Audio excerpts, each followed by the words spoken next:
Tonight on KGW News, Molotov cocktails chucked at an Oregon Tesla dealership. The evidence police say landed the suspect in court today. And after a long fight for access, I wasn't anticipating it to be, coming on 13 years. A judge rules Oswego Lake must be open to all. Plus, a Clackamas County commissioner faces stunning charges. How prosecutors say she ripped off an elderly man and roped a state rep into the scheme. Then later, sculptures removed from Portland's Chinatown. With this turning point, I think there is hope. Why the community says the move is long overdue.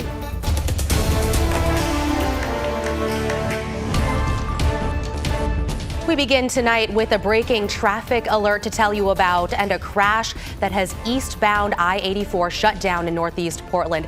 Take a live look now at the traffic cams we have up. The crash is in the eastbound lanes of I-84 near 37th Avenue. Let's take another shot now. You can see the traffic back up there. Right now, crews are diverting traffic off the interstate at 33rd Avenue. ODOT is telling drivers this could be an extended closure, and they're telling drivers to also avoid the area. Thank you for joining us here at 11. I'm Christine Pitawanich. Now to our top story. The Trump administration's latest move to try and trim government spending is resulting in massive job cuts. The Department of Veterans Affairs is now being asked to cut over 80,000 jobs, or about 20% of its staff. The agency provides health care and other services for millions of veterans. The objective is to cut enough employees to return to 2019 staffing levels. Multiple reports also say the Federal Housing and Urban Development Programs, or HUD, will likely face major cuts. The Oregonian reports the Portland office could be cut in half, with 20 or more people losing their jobs. The agency's essential duties include expanding home ownership, increasing access to affordable housing, fighting housing discrimination, and tackling homelessness issues. Those cuts and other changes from DOGE, the Department of Government Efficiency, got a lot of attention tonight in a town hall hosted by Oregon's Attorney General and 3 other Democratic AGs.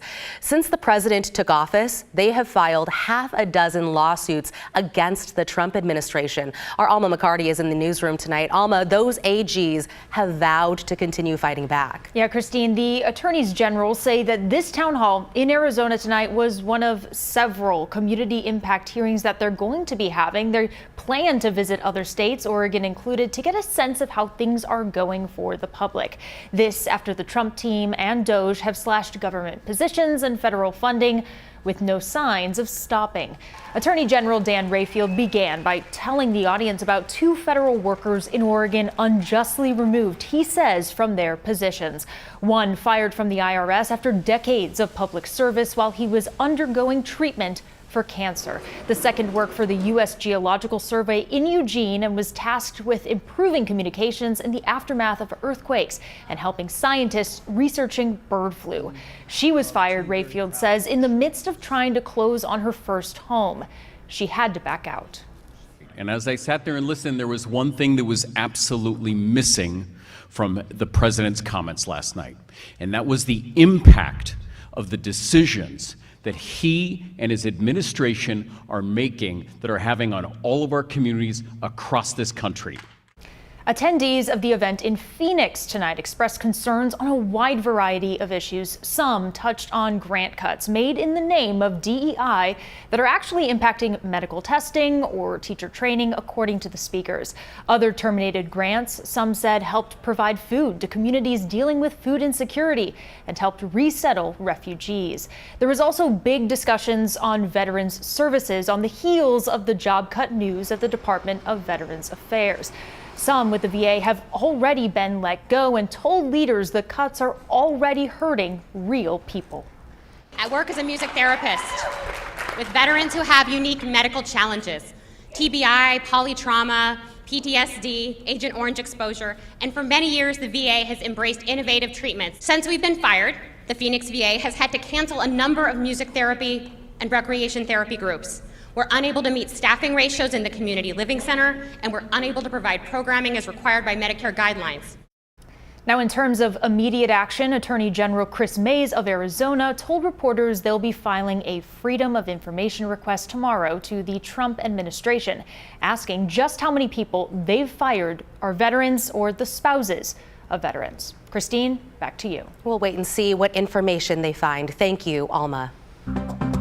Let's get you caught up now on tonight's other headlines. Clackamas County Commissioner Melissa Fireside is going on a leave of absence after being indicted on multiple charges. She's accused of using a computer to steal more than $10,000 from an 83-year-old man, as well as forging the signature of an Oregon state representative. Today, an attorney entered a not guilty plea on her behalf on 8 felony charges, including theft, identity theft, and forgery. Late tonight, we caught up with Clackamas County Commissioner Ben West, who called the charges against Fireside damning. When it comes down to it, she's a fraud and she needs to resign. And there's a victim in this that we all need to be more concerned about. And it's unfortunate that he had to endure this predatory behavior from Commissioner Fireside. Fireside declined to comment. She will be back in court April 28th. And in Lincoln County, it is day 5 of the search for a missing 2-year-old boy. Dane Paulson disappeared late Saturday afternoon. Today, search crews were focusing on the Siletz River near the family's home since Dane was last seen near the river's edge. Over the past several days, more than 200 volunteers have helped in the search. And today, a Salem man was arraigned in federal court accused of vandalizing a Salem Tesla dealership twice. According to court documents, on January 20th, 41-year-old Adam Lansky cut through a chain-link fence, rolled in a wagon filled with Molotov cocktails, and threw them at the business, starting several fires. Police say he came back February 19th and shot out several windows and a car.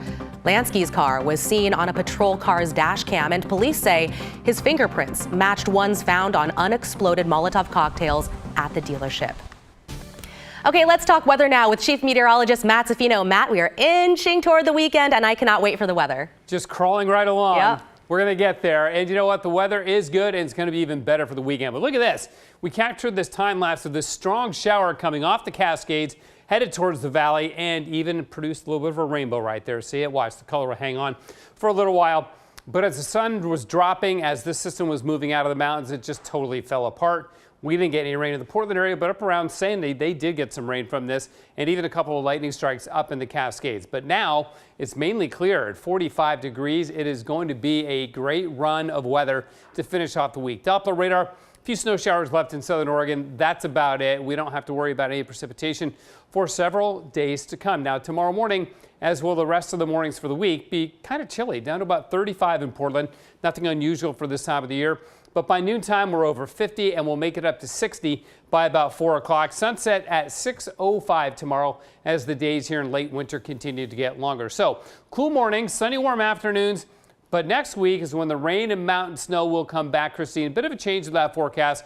We'll go through that in a bit. Back to you. Sunny, warm afternoons. What's not to love? Thank you, Matt. A Portland man has a long recovery ahead of him after getting shot in the back twice. 36-year-old Fidel Meraz was about to walk into the Shamrock Bar and Grill in Southeast Portland Saturday night when he was shot. His sister-in-law says she was worried about him and his kids. Meraz is a father of 2 and soon-to-be father of twins. But after multiple surgeries at OHSU, she says he is now stable. He's had a few, so the life-saving measures the night of to stop the bleeding, and due to the damage in his bowels, that had to be reconstructed immediately. As for what led up to the shooting, Meraz's family says he was in the wrong place at the wrong time. Portland police say whoever shot Meraz took off before officers arrived. So far, no arrests have been made. Now to the Washington legislature, where a mother whose daughter was killed in a school shooting made a plea to prevent future tragedies. The mother of Alyssa Alhadeff travels the country trying to get states to make schools safer with Alyssa's Law. Alyssa was one of 17 students killed in 2018 during a school shooting in Parkland, Florida. Under Alyssa's law, districts would have to make at least one security upgrade, like adding panic buttons, live on-campus cameras so police can instantly access video, remote-controlled doors, or two-way communication for staff. The bill's sponsor says staff at about half of Washington's school districts already have panic buttons on lanyards. Alladef wants to see that in every school. On that tragic day, I was texting Alyssa. I told Alyssa to run and hide, that help was on the way. But unfortunately, that help didn't get there fast enough. The bill has already passed in the Senate. This morning's hearing was in the House. New at 11, for decades, access to Oswego Lake has been a privilege reserved for an exclusive group of people, but that's no longer the case. This week, a judge ruled everyone has the right to use it. Catherine Cook has the update. As the sun set over Oswego Lake Wednesday, it felt like the dawning of a new day for Todd Prager. I feel really good. Our legal team feels really good. This week, a Clackamas County judge issued a ruling on a long-standing court battle over Oswego Lake. It ordered the city to immediately stop enforcing an ordinance that barred public access to the lake through Millennium Plaza Park. For Prager, I didn't think it would take this long. And another resident, it's a major milestone. They sued the city for public lake access back in 2012. It just didn't seem really right to me, so I looked into it and discovered that actually we do have the right to access these waterways, so just kind of snowballed from there. The case went all the way to the Oregon Supreme Court before it was kicked back down to the county. The Lake Oswego Corporation, a consortium of lakeside property owners that manages the lake, joined the case on the city side. It's pretty disappointing that city government that's supposed to represent the entire city would be so kind of tied with a smaller group of people that have these special interests. Under the judgment, the city has 30 days to remove signs like this one from Millennium Plaza, restricting access to Oswego Lake. They have 120 days to remove these boulders and metal reeds that physically restrict access. In a statement to KGW, the Lake Oswego Corporation objected to the order, noting they, along with the city, are considering an appeal.